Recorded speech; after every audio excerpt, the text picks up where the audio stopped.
We are the Fashion Daddies. Welcome to the Fashion Daddies podcast, where we talk about all things fashion, figure skating, and Project Runway. Yes, episode 2. Episode 2. We're on to episode 2. That was fast. Well, it was quite an episode, I think. Yes. There was a lot going on in this episode. Yeah, there was.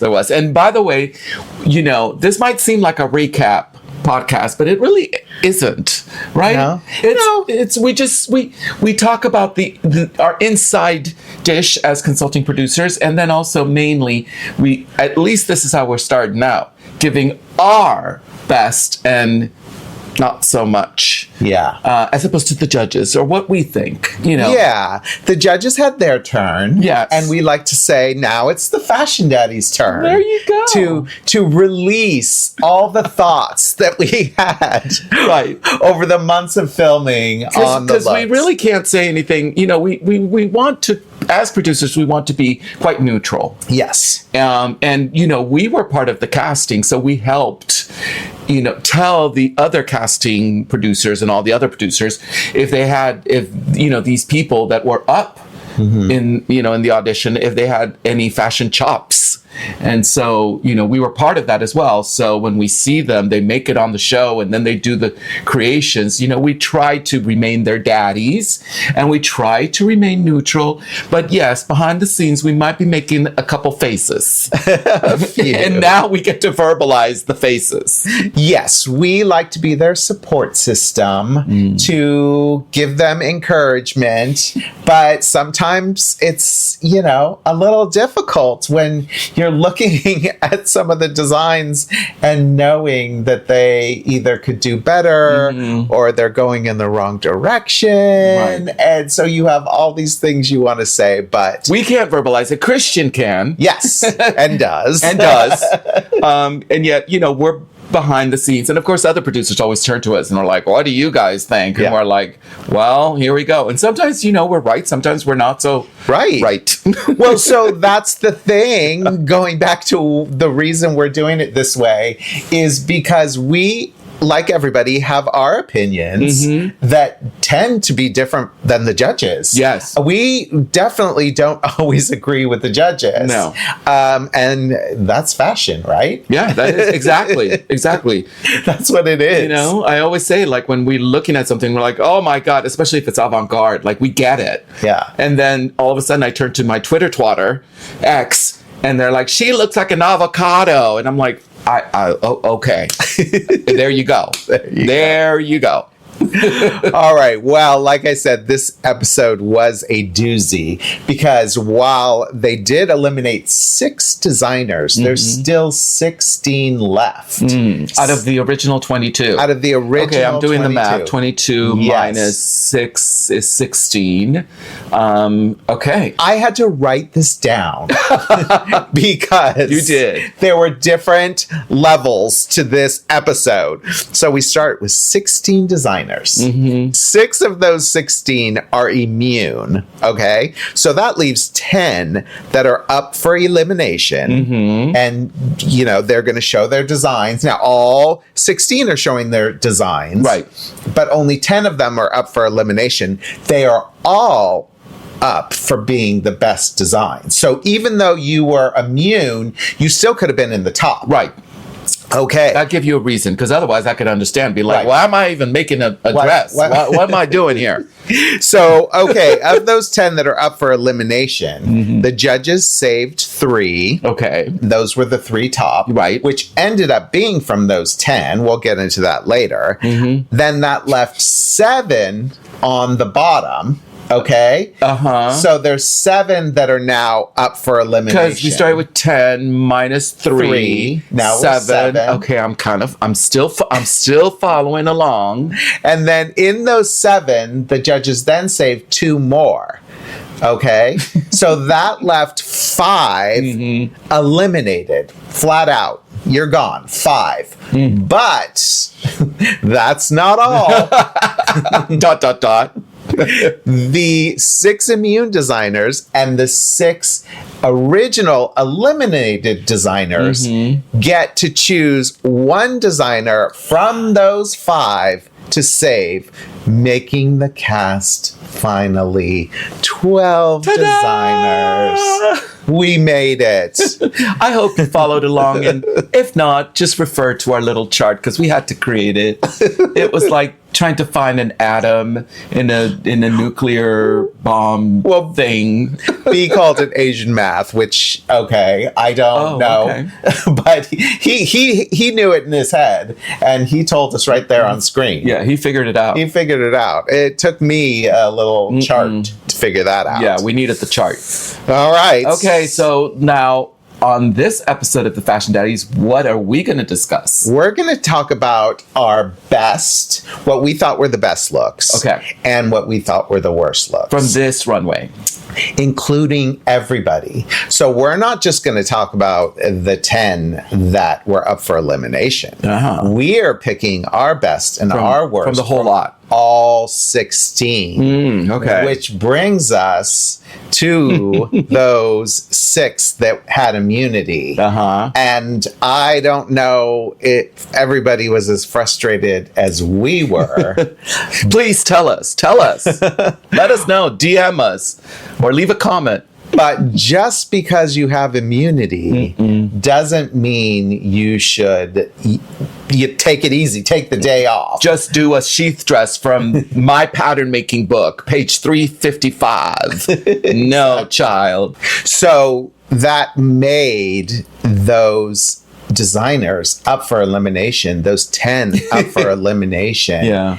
It really made it even harder on them. Right. For the fact that they would probably go home. So it was hard. Yes, in that situation, again, thinking back, if I was one of the contestants, I'd be pissed. Because I'd be like, hers is worse. But she's safe. Or he. You know, it's like, hello. But, that's the game. That's the game. And we saw the already 6 eliminated voice that because they felt a lot of them should have continued. Right. Which is true in some cases. But we didn't really get to hear from the ones that are going to be eliminated because they were still up for elimination. But I can only imagine they had the same sentiment. That's true. I'm going home, but those 6 were no. Right, totally. So, but that one splattered paint on a dress. Right. Sorry, am I giving something away? We'll get to that. All right. So first, we're gonna go with our best, and we've chosen 6. Yeah. Okay. And very different from the judges. In fact, most of our best were probably in the bottom, and we're starting with B. And B had what I thought was one of the best looks. It was a dark blue. It was not black. Right. Midnight blue. Right, which I thought was a nice choice. Right. Instead of going with all black. It was what he calls vegan leather. It was pleather, what we used to refer to as pleather. Back in the day. Now they say vegan leather. Or faux leather. Yes. And as you saw in the show, he pin-tucked the halter top all by himself, meaning he didn't purchase it. No. And he spent a long time. As you can see when Christian walked in, and he's like, you ain't got time. This is a one-day challenge. And he made a complete outfit. So it had a monotone look. Right. But it was the matching tie, the cummerbund, the pants, the gloves, everything. It was very complete, and she looked great. She looked great, especially with her styling, the braids. I love the braids. I'm usually not a fan. It looks like button earrings, but maybe they're not, because I'm normally not a fan of the button earrings. But I did the fingerless gloves. The whole look, it was a new take on less smoking. On the tuxedo with the halter top. I liked it. I really thought it was refined and polished. It might not, again, it's one of those things that, like, it was a whisper. Yeah. It wasn't a yell, it wasn't a scream, but it's all in the details. And obviously B knows how to do those details. Yeah. Also, I don't think it made the airing, but they commented a lot when they were actually judging about the shoes, and the shoes were really the wrong shoes. Yeah. They were like mules, like low kitten heel mules. No kitten heel. No. And also, I mean, if I were to say something negative for me, because I think this was one of the best looks. Yeah. It was just the length of the pants. Yeah. I'm not a big fan of seeing the shoe. Right. Just period. Right. And it should be to the floor. Yeah. Like pants should be to the floor. And so I just wasn't a fan, unless they're actual capris. Right. Or really like lost edge. Skinny. Right. You know, jean style of pants Right. that go to the ankle. But here it just looked like what we used to call high water. Yeah. High water pants. Yeah. So, but still, Yeah. Amongst everything else, I definitely think this was one of the best. Yes. We give him one of our 6 top awards. Yes. Daddy Awards. Fashion Daddy. Should we have Fashion Daddy Awards? We should have the We should. Well, maybe in the end. All right. So the second one is also something that the judges did not like. No. And maybe many of you won't, but we did. I think we're going to get some comments on this one. I think so. People don't like it. And that was Yang Yang. Now, the first thing I will say... You're just trying to get people to see our podcast and say stuff and say nasty stuff to us now. No, I really liked this when I saw it in person. I did like it last night on our TV screen, but the problem was you did not see the vibrancy of the color on the TV. Yeah. It really blew out the strong color, and that was one of the standouts because against her skin, oh my gosh, the model skin, it was just beautiful. The positives of this is I thought the drape was beautiful. I did too. Very interesting and original. Good job, Yang Yang. Yeah, and the open back again was beautiful because you got to see her skin against that color. Gosh. But what we agree with and was really probably, well, it is why she got eliminated. Yeah. It was that she didn't line it. Right. And that is very frustrating. She probably didn't even have lining fabric. Yeah. She probably didn't think about it, you know, because a lot of these fabrics, especially something like this, it should have been lined because the back of the fabric, the wrong side of the fabric doesn't look like the self. Yeah. Like, you know, the self side of the fabric. And so it was just white. Yeah. And so that's all you could see.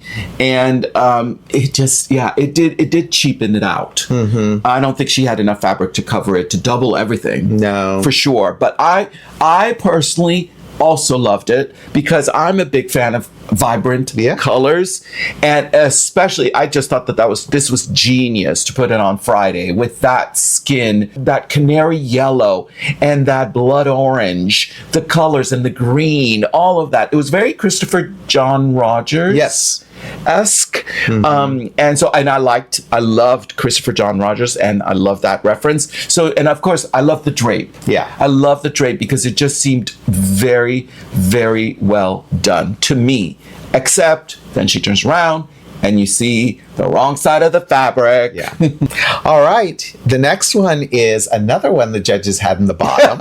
we're just going, we might as well, right? We might as well. And this one I really liked, and that was Erin Potts. I really liked this outfit. How much? Did you like? I thought it reflected who Erin was. He is a sportswear designer that really was from a generation that I still feel has relevancy. A generation where we termed the term sportswear. Yes. You know, because a lot of people, I think a lot of kids, I'm sure that a lot of fashion school professors now to 2026 kids say, I need you to do a sportswear mini collection. And they're like, say what? What? But In my generation, of course, we knew. Yeah. Back in the early 90s, we knew what that meant. And that's where Erin comes from. Yeah. From the DKNY, Donna Karan, from Norma Kamali, from the designers, and particularly American sportswear. Yes. Calvin Klein. And Klein. And Klein. Perry Ellis. Thank you. I mean, tell the kids. David. Yes. Tell the kids. This is what made American fashion and put it on the map. Yeah. And this is also what caused the big tada scandal at the Ball of Versailles. Mm-hmm. Right. Back in Paris. Yeah. Because the American designers were invited and the Parisian designers were like, ha ha, this is going to be cute. Yeah. And then they showed up with American sportswear and made Princess Grace of Monaco blush. Yeah. Because they had never seen something like this. Halston. And Yeah. hello. Right. Anyhow, sorry. Yes. So that's what this fit into. And while we're talking about the past, I still think it looked very modern and chic. And he, as you saw in the episode, pivoted. He did. I think the original outfit, if he had pulled off, would have been a little more impacting. Yeah. And would have made more of an impact. But I still thought that this was great. It was, I would say, a little bolero jacket. Yeah.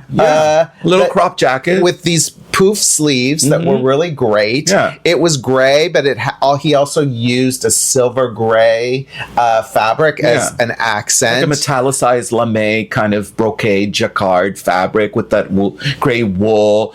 I thought it was young. I thought it was fresh, and it was a fresh take on sportswear. Yeah. Yeah. And I didn't have a problem with the elastic waistband. The scrunchie. No, it was a bit wide, but again, if you look at Norma Kamali, if you look at Donna Karan, if you look at some of those designers, that was the point. It was sportswear. It was ease of wear. Right. And to give a reference, but in a luxe way, because this is a luxe fabric, this metallicized silver, gray, gunmetal fabric, but then you add that element of true athletic wear, which is the gathered sheared waistband, the ribbing. And so I liked the nod to that. Yeah. I thought she looked very Dune. Yeah. And yes, with the neck. With the neck wrap. It reminded me of another designer from back in the day, Byron Lars, an African-American designer who designed wonderful sportswear. Yeah. So yeah, I know the judges not so much, but well, he did get saved, so he was one of the one that got saved. That's right. He did get in saved. the list of all those designers. Yeah. So, but they were impressed once he started rattling off his resume too. I think that was very helpful. Yes, and I do think, and I think you saw it. Now here's a little behind the scenes. I think you saw snippets of it in the episode where he was crying. That whole scene where he was talking about his provenance and where he came from and how he got to where he got, and rattling off all the names of the top designers he worked for, it lasted for 20 minutes, a while. And we, David and I, were backstage crying as well. Yeah. And we were literally, if we had fans, we'd be like, yes, tell the kids. And it made an impact to the judges because they realized we need somebody like you to talk to the kids. Yeah. and so you only saw they edited it all down to like a 30-second blurb. But that lasted 20 minutes and it was very impacting. I think that, yes, Daddy David, that's what did the trick. Yeah. Okay, the next one is also a designer that's in the bottom. We are just, there you go. And made our best. So, bottom for the judges, top for us. Yeah. And that's Octavius. Octavius, yes. Now, okay, I will say right off the bat that we do understand the issues with the suit and the fit, especially of the back, I thought. Yeah. And of course, he chose a fabric. In the suit, it was a very, very light pink. And I guess the other side was either cream or silver or something. Yeah. It was hard to tell. But whatever it was, the fabric is a difficult fabric. This is Mikado or Zeberline. So it's like a wool silk. I agree. I love the suit because it was oversized. It was modern. It was very Pier Paolo Piccioli for Valentino. But then, yes, she turned around and the open back, it was gaping. It should have been fitted better. I mean, at least just fold all the gaping in and put some darts in there. Yeah. And who cares? At least it hugs the back. Right. But that is really difficult. Coming from me, again, a pattern maker, designer, to create a loose fit that then in the back is fitted. Yeah. That is tricky. Yeah. And I don't even know if it could be done. Right. But again, maybe she shouldn't have turned around. I think maybe Rain should have just kept. She probably should have just kept the coat on the whole time because they love the coat. The coat is sensational. To bite off. Well, this is where I think he went wrong. Is he tried to do too much? So he did the entire suit and the entire coat, which is very impressive in a situation like this where they're eliminating so many people. They just picked on these details that normally I can't imagine in a normal setting this would have gone home. I'm looking at this photo right here. This could have been a winner. Yeah. Or like a top 3 in another season because Rain looks polished, elegant, chic. She is entering a party and there better be a table and a bottle of champagne ready for her, you know, with that coat. And again, the styling, the coat is over the shoulder. So it's very dramatic. I know. Octavius, we and this liked it. This is why we are taking advantage of the fact that we're choosing from everybody because we don't have to, eliminate or put to the side those 6 immune designers. Right. We're just picking what we like. Yeah. So we get that benefit. And the next one is one the judges liked and was the winner of the episode. And that was Joseph McCray. Joseph McCray. Yeah, it was really impressive. The patchwork that he did with all the colors. Yeah. But what I really liked, interestingly enough, tell me, is what was under the coat, which was the cropped mock neck sleeveless top. Yeah. And these pants that were fitted so well. Yeah. They had a pleat in the front, a pleat in the back. Great pants. Yeah. That I'm sure he uses in his collection. Yeah, I'm sure it's one of those things I always say, come to Project Runway with your, what do you call it? Autopilot. Yeah. With your autopilot patterns in mind to know, okay, I just need a table and I know exactly what this looks like on the table. Yeah. And I'm sure this is one of those pants. I love the horsehair in the bottom that stiffened it, but the fit was great and it was loose. It was in a gray wool felt jersey. Yeah. It was beautiful. But that bomber jacket. Yeah. I mean, it was a puzzle bomber jacket. Fabulousness. He had all these pieces. They looked like 100 pieces on the table. And then he just joined them together like this wonderful fashion puzzle. And I love the asymmetry of it. That is one of the best things about it. And it looked expensive and original. I mean, I'm sorry, but I haven't seen this. I've never seen it. And the model, Isaiah, when he walked out, I mean, I know Tyra, everybody was like, yeah, he looked great. They were speechless. They were speechless. So it was a well-deserved win. And again, they complained that, he only does oversized, he does big. Yeah. I mean, I don't get it. And in this situation, the judges didn't either because they gave him the win. Yeah. But, then you're going to say, well, Jude does tailoring. Yeah. Right. Exactly. So why pick on? Thank you. Thank you, Daddy David. Yeah. I'm just going to keep saying it. Yeah. All right. The next one is another one that was in the top, and that was Anna Molinari. You have to say the whole name. I always would run around the workroom, and when we had a little bit of downtime, I would just go up to her on her pattern table and be like, Anna Molinari, and she would give me that look. She's very quiet. Yes. She's not very expressive.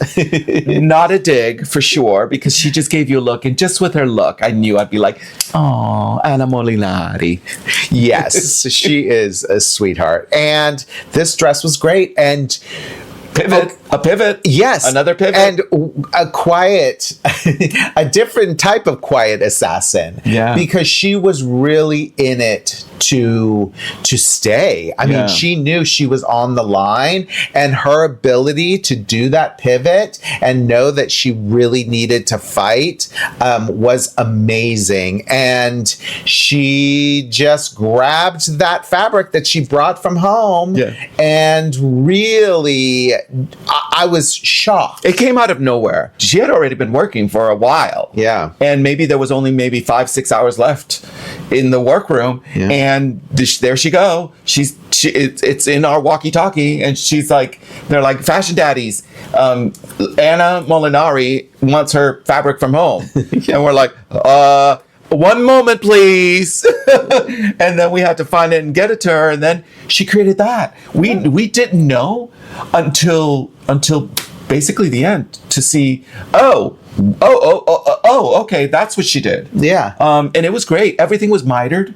Yeah. You notice it was a mirror image in the front of the lace, the scalloping, the little peplum, the way that it matched the whole skirt in the front and the way in the back. It was mirror image. Mm-hmm. So it looked expensive. And of course, it was made to her. Yeah. It was literally, this was almost like couture, because she cut the pieces and literally just laid them on top of the model's skin and made it to her. Perfect. And when she first pulled it out and started draping on the model and started making a gown, I was like, a lace gown. Right. You know, you're like, I don't know. But she was able to make it special, unique. Like you said, all the mirror image, the halter, which was cut beautifully. And then backless.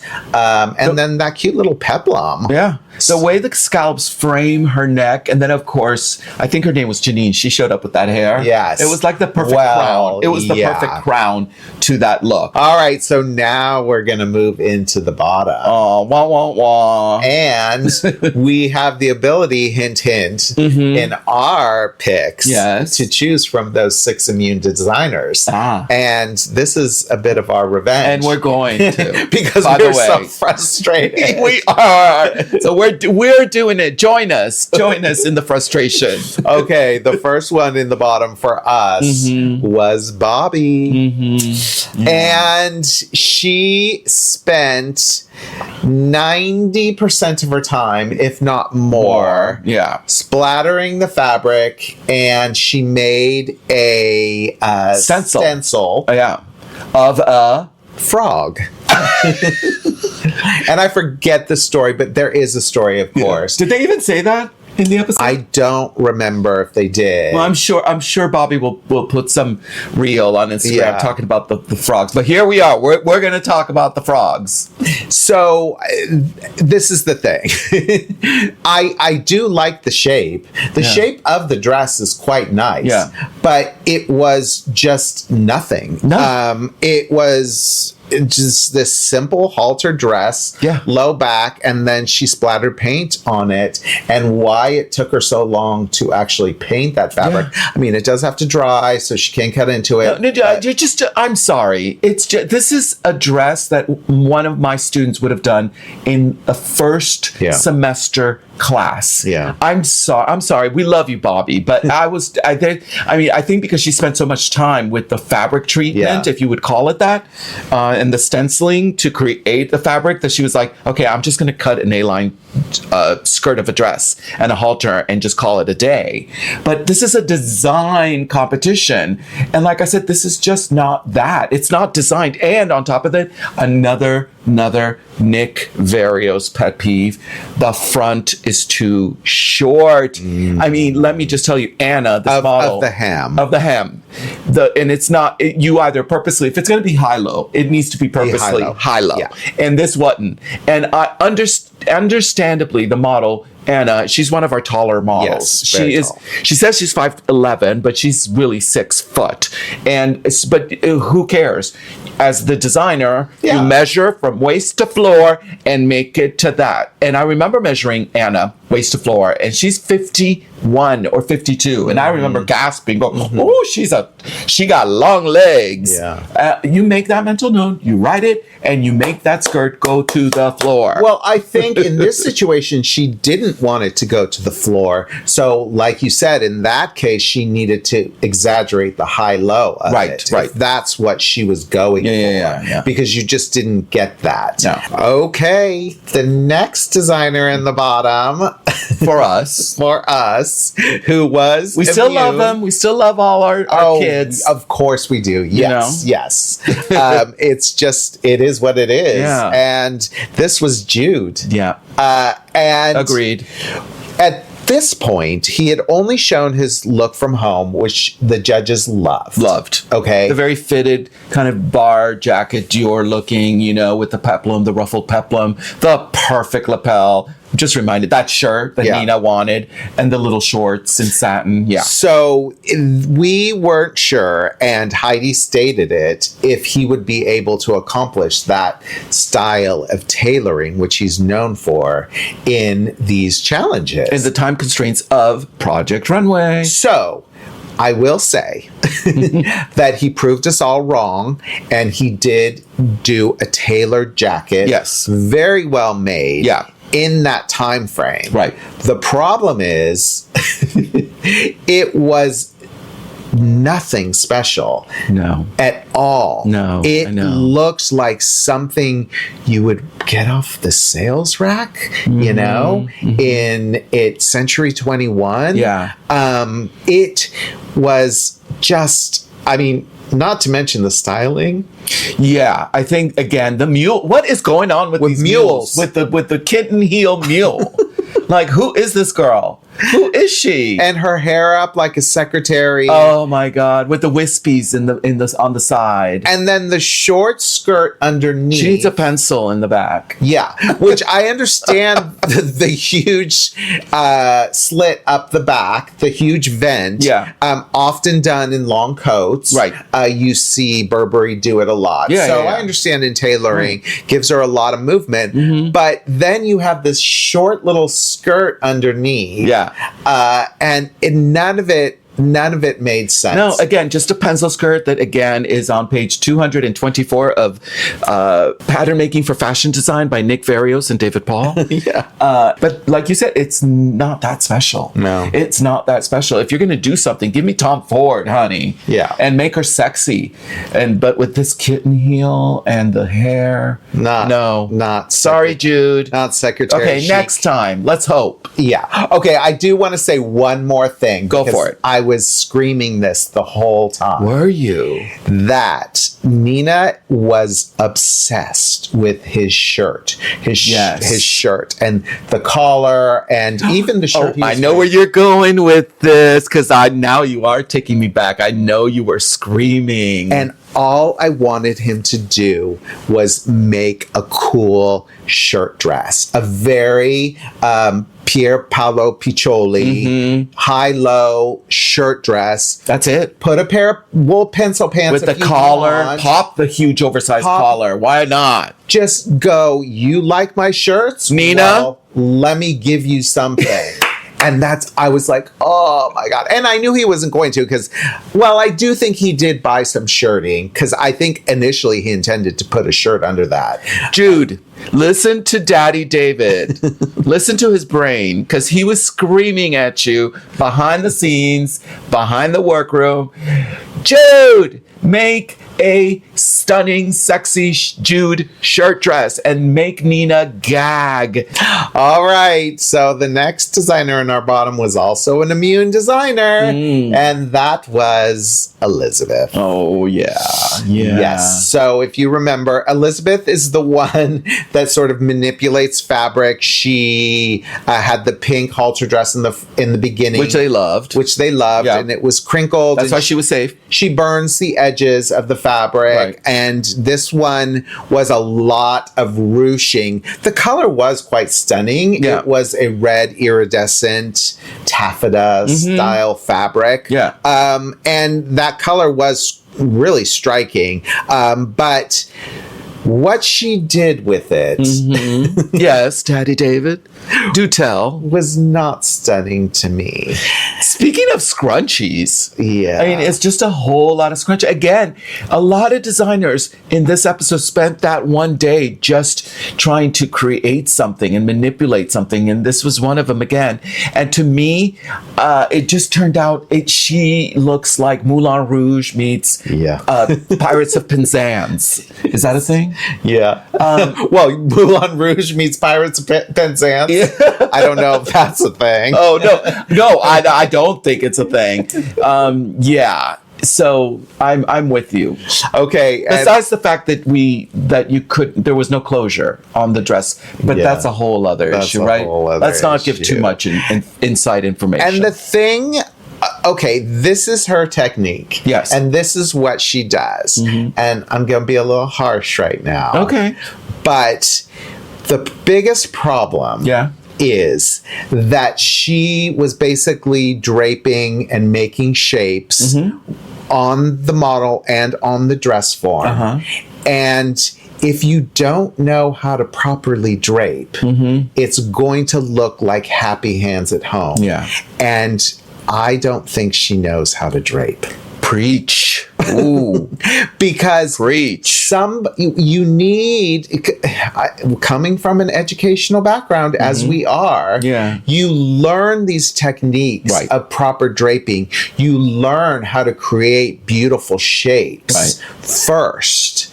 It's not just pinning fabric on a dress form or in different ways, because people, you can see it. You see it, you feel it.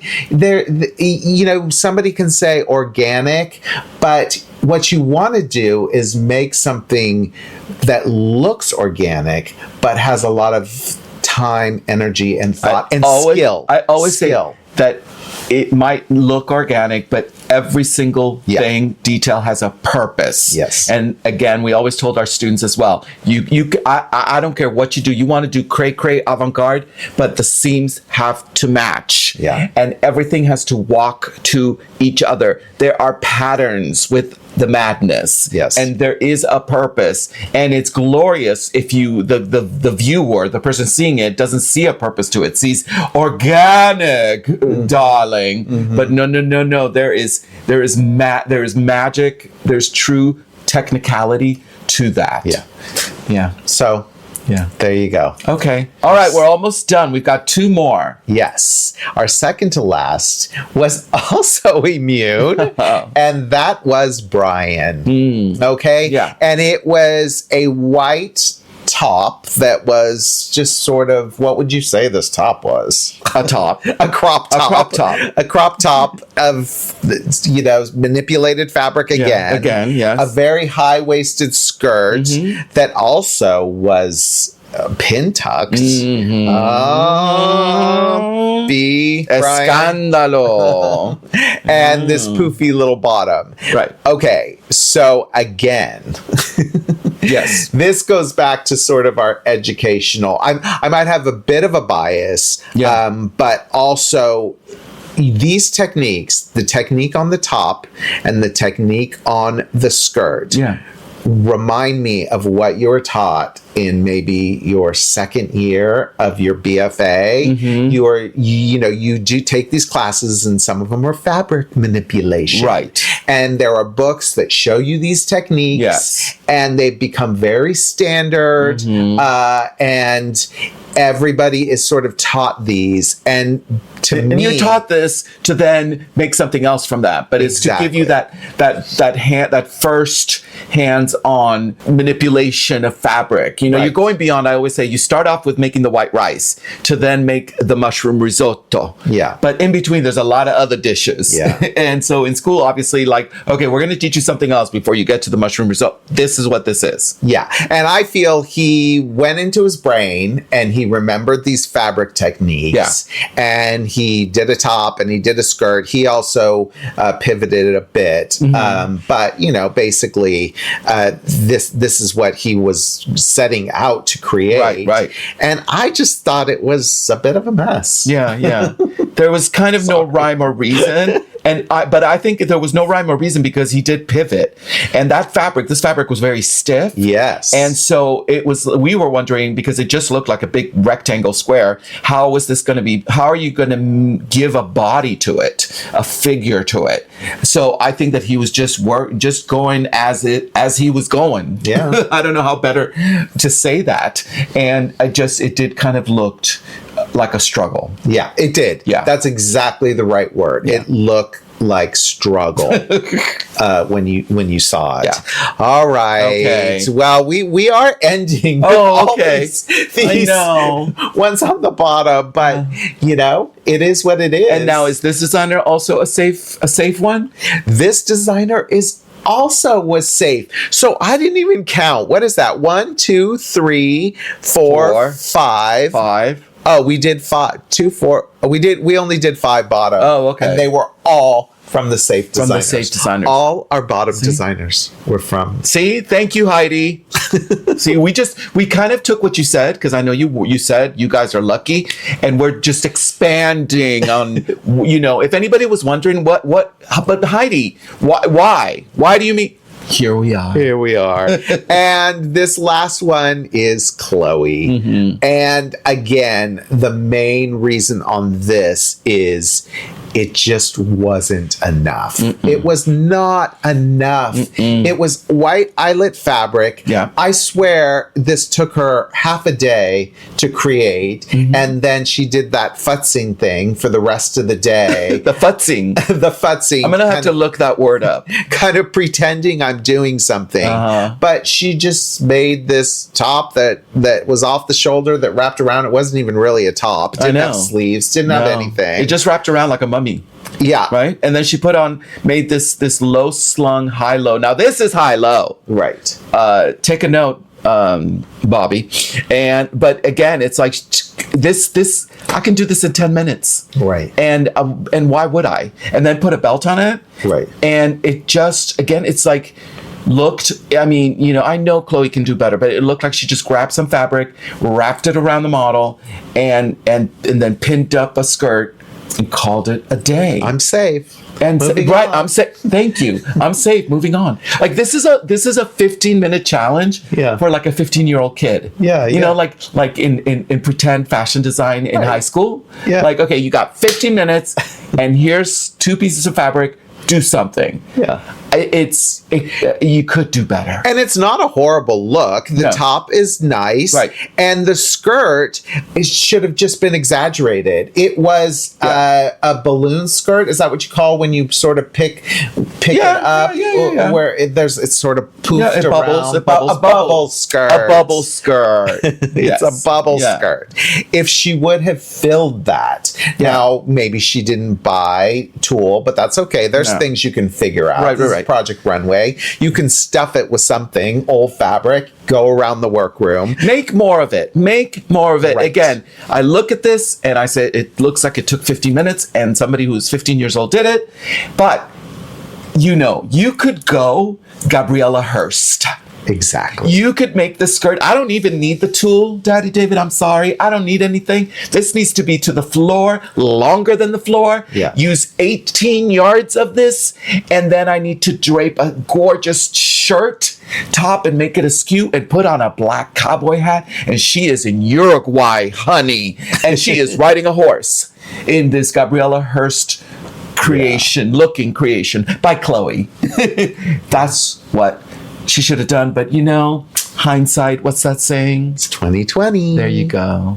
All right, so that's it. That's episode 2. Next week, episode 3. Get ready. Yeah. All right, so if you like our podcast, please follow us on TikTok, Instagram, at the Fashion Daddies. Yes. And what else, Daddy David? You got to get our book, The Basics of Pattern Making for Fashion Design. Right here. There it is. And we have draping and pattern making classes at nickverrios.com. That's NICKVERREOS.com. That's my name. Yes, we have a whole course on how to make a basic bodice, a whole course on pants. Yes. And lots more. Yeah. All right, guys. Until next week. Okay. Bye. Bye. The Fashion Daddies is created and hosted by David Paul and Nick Varios. It's produced, edited, sound mixed, and scenic designed by David Paul. I'm just here to entertain.